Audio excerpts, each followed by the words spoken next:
Now a crime tracker update about complaints of ongoing safety issues in one Horry County neighborhood. Neighbors are speaking out after a group of teenagers reportedly assaulted a homeowner. News 13 Savannah Denton is live in the newsroom. And Savannah, the latest incident led to charges against 3 teenagers. Edward Trish, people who live in the Brighton Woods neighborhood say for years they've been terrorized by a group of rowdy teenagers. But they say the latest incident earlier this month is the final straw after a large group of teens reportedly jumped a homeowner in his own front yard and fractured his skull.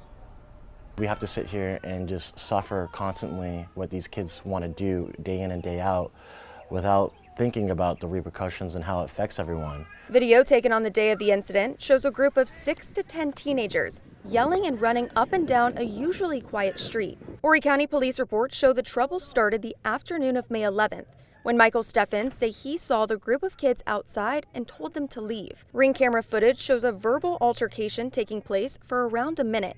It cuts off right before the alleged attack that left Steffens with a fractured skull. A few neighbors tell News 13 they saw one of the kids waving around what looked like a gun. He's pointing his gun at the neighbor.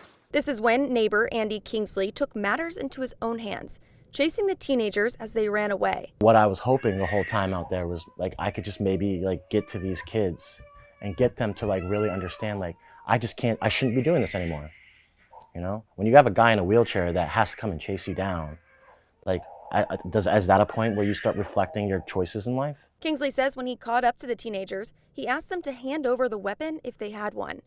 And then they tried to run, and I followed them, and he was fumbling with his gun, and he gave it to his sister, and his sister ran over to the neighboring community at Victoria Stations through the woods. I don't know if she ditched out there, but we had the police come out and look for it. Police reports show the teen claims it was a BB gun bought on Amazon. However, the weapon could not be found to determine if it was real or fake. We think that maybe she brought it home and hid it.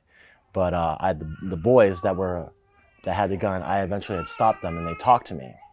And I told them, why are you doing this? And their first response was well, the guy put hands on me. And I was like, in his own home?